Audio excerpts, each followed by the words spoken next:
На последнем совещании консультативного совета Кабинета министров специалисты заявили, что подобная система налогообложения в горнодобывающей сфере будет невыгодна государству. С этим соглашаются и многие независимые экономисты, отмечая, что изменение налогового кодекса с целью только пополнения бюджета приводит к ухудшению инвестиционного климата страны в целом. Все последние годы Кыргызстан стабильно теряет свои позиции в рейтинге Всемирного банка по ведению бизнеса. В то время как ближайшие соседи улучшают свои показатели, республика скатывается все ниже, с 44-го места в 2011 до 70-го в прошлом году. Помимо нестабильной политической ситуации, специалисты объясняют это и слишком частыми изменениями фискального законодательства страны. И чаще всего в пользу сиюминутной выгоды для латания дыр в бюджете государства. Вот и последние реформы в фискальной сфере Кыргызстана вызывают серьезные опасения у экспертов. Соблюдая интересы государства, чиновники совсем не подумали о создании благоприятных условий для развития бизнеса. Министерство финансов отвечает за формирование доходной части.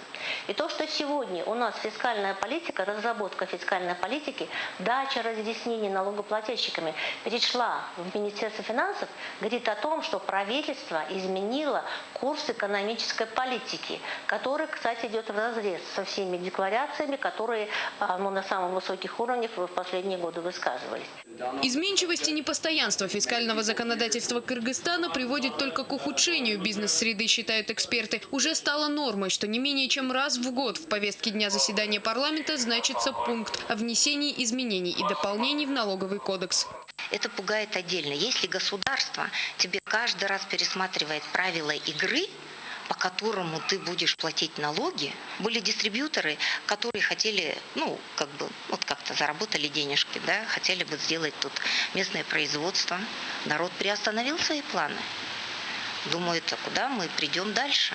А вот чиновники, похоже, не задаются таким вопросом, когда вносят очередные поправки в кодекс. В том числе и когда предлагают введение налога на доход для добывающих компаний, когда сумма выплат зависит напрямую от цены на драгоценный металл. Самое верное – это когда устанавливаются налоги. И вот это справедливые налоги, учитывающая специфика золотодобывающих компаний, и привязаны к мировым ценам. Если цена на золото будет расти, то Кыргызстан, бюджет будет всегда получать сумму на рост цены своей доли, то есть в виде налогов.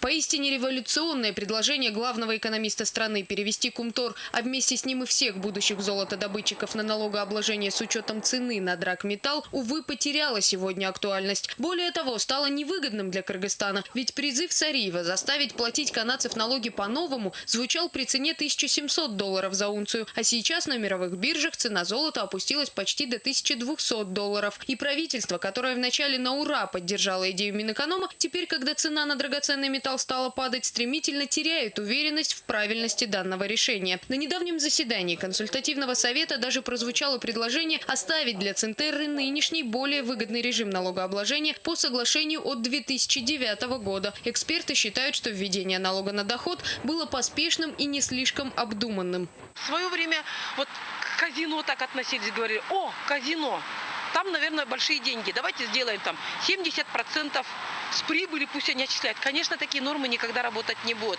Или же сам бизнес начнет сворачиваться, или же они начнут просто вести какую-то договорную политику.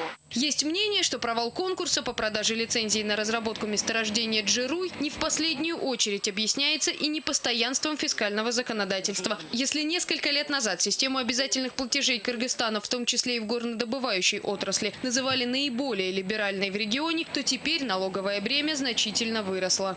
У компании какой интерес? Любая частная компания, которая работает на прибыль, это получение прибыли. Цена золота в мире пока высокая, им Кыргызстан интересен. Может быть, через несколько лет будет так, что цена упадет на золото. Мы можем потерять всех инвесторов, потому что у нас очень много минусов. Тут еще если налоговое время будет высокое, еще и нестабильность.